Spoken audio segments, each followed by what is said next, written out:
Hi செல்லம் வணக்கம். Exercise 1.2ல fourth some சாமி. ஒரு தளத்தில் உள்ள அனைத்து முக்கோணங்களின் கணத்தை P என்போம். அனைத்து முக்கோணம், அது நிறைய முக்கோணம் இருக்குது, அதில் அனைத்து முக்கோணங்களுடைய கணத்தை P என்போம். Pயில் R என்ற தொடர்பானது A ஆனது Bயின் வடிவத்ததாக இருப்பின் A ரிலேட்டிவ் B என வரையறுக்கப்படுகிறது. R என்பது சமான தொடர்பு என நிறுவுக. அப்போ சமான தொடர்பு நிரூபிக்க சொல்கிறாங்க, என்ன இருக்கணும்? தச்சுட்டா இருக்கணும், சமச்சீருக்கு ஓகே ஆகணும், கடப்புக்கு ஓகே ஆகணும். அப்படின்னா தான் என்ன தொடர்பு? சமான தொடர்பு. அப்போ இவங்க நிறுவுக்குன்னு சொல்லிட்டாங்க, அப்புறம் என்ன அர்த்தம்? அது ஏற்கனவே தச்சுட்டா இருக்குது, சமச்சீராக இருக்குது, கடப்பாக இருக்குது அப்படின்றத என்ன பண்ணணும்? நம்ம சொல்லிடணும். சொல்லிட்டாவே போதும். ஓகே, போட்டுக்கலாமா? ஓகேவா? என்ன கொடுத்துருக்காங்களோ அந்த டீட்டெயில் நம்ம எழுதியாச்சு. P என்பது ஒரு தடத்தில் உள்ள அனைத்து முக்கோணங்களின் கணம். அவங்க கொடுத்ததுதான் எழுதியிருக்கோம் எடுத்து. Pயில் R என்ற தொடர்பானது A ஆனது Bயின் வடிவத்தவையாக இருப்பின் A ரிலேட்டிவ் B என வரையறுக்கப்படுகிறது. இதுவும் புக்கிலே தான் சாமி கொடுத்துருக்காங்க, அப்படியே எடுத்து எழுதிட்டோம். இப்போ நம்ம என்ன எடுக்க போகிறோம்? கடப்புன்னு வந்துச்சுன்னா 3 வேணும் இல்லையா? அதனால் அந்த வடிவத்த முக்கோணத்துக்கு பேர் ABCன்னு சொல்லிட்டு பிலாங்ஸ் டு P என்ற தளத்தில் தான் அது இருக்குது, அதை எடுத்துக்கிறோம்.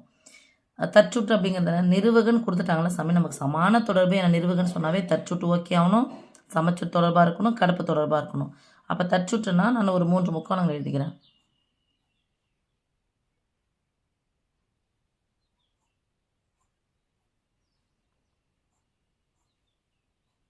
ஓகே, வடிவம் ஒரே மாதிரி தான் இருக்கும். தலைகீழாக இருக்கிறதெல்லாம் பிரச்சனை கிடையாது. வடிவம் ஒரே மாதிரி தான் இருக்கும். அது பேர் தானது வடிவத்த முக்கோணம். அது இல்லாமல் நீங்கள் 10th படிச்சிருப்பீங்க சாமி. இந்த அளவு எல்லாமே அந்த விகிதங்கள் எப்படி வரணும்? சமமாக வரணும்.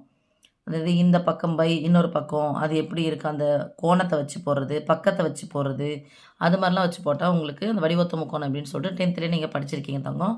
இப்போ அந்த வடிவத்தம் பேர் வந்து ABC. வடிவத்த முக்கோணத்தினுடைய பேர் நான் எடுத்துக்கிறேன். இப்போ ஏவுக்கு வந்து வடிவத்த முக்கோணமாக இருக்கும், ரைட்? இன்னொரு ஏவை நம்ம அதே மாதிரி வரைகிறோம் அப்படின்னு சொன்னால் ஏவும் வடிவத்த முக்கோணம் தான். அதை பேர் தான் நான் சாமி தச்சுற்று. அப்போ A relative A, this implies A ஆனது ஏவிற்கு வடிவத்தது. For all belongs to A belongs to P. ஏற்கனவே எழுதிட்டோம், இருந்தாலும் திருப்பி நாங்கள் எழுதுகிறேன். இங்கே A மட்டும் எடுத்தனால A பிலாங்ஸ் டு Pன்னு எழுதுகிறேன். ஓகே சாமி. தேர்ஃபோர் R ஒரு தற்சுற்று. இது ஒன்று நம்ம வச்சுக்கலாம். அடுத்து சமச்சீர் அப்படிங்கிறதா சாமி, A ரிலேட்டிவ் Bயாக இருந்துச்சுன்னா B ரிலேட்டிவ் Aவாக இருக்கணும். அதை தான் எடுத்து எழுதுகிறேன். A ஆனது நமக்கு கான்செப்ட் என்ன கொடுத்துருக்காங்க? வடிவத்தது தான் கொடுத்துருக்காங்க, அதுதான் நான் எழுதுகிறேன்.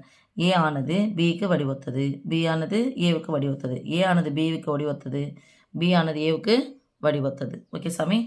தேர்ஃபோர் R ஒரு சமச்சீர். For all belongs to A, B, சரி, for all A, B belongs to P. Okay, அடுத்தது கடப்பு பார் சாமி. A relative B relative C அப்படின்னு சொன்னால் A ரிலேட்டிவ் Cயாக இருக்கும். ஏவும் Bயும் உறவுக்காரங்க, Bயும் Cயும் உறவுக்காரங்கன்னா ஏவும் Cயும் உறவுக்காரங்களாக தானே இருக்கணும். ஸோ இது என்ன அர்த்தம்? A ஆனது Bக்கு வடிவத்தது, B ஆனது Cக்கு வடிவத்தது, தேர்ஃபோர் A ஆனது Cக்கு வடிவத்தது. For all ABC belongs to P. Therefore R ஒரு கடப்பு தொடர்பு. ஓகே சாமி, இது 3 வச்சுக்கிறேன். பாருங்கள், 1 2 3 3மே ஓகேவாயிடுச்சு. அதனால் R ஒரு சமான தொடர்பு ஃப்ரம் 1 2 and 3. ஓகே, நான் அதிகமாக இருக்கும் எழுதும்போது டைம் அதிகமாக போகிறதுனால நான் எழுதி வச்சு உங்களுக்கு சொல்கிறேன். எழுதிக்கோங்க சாமி. அவ்வளோதான் செல்லம்.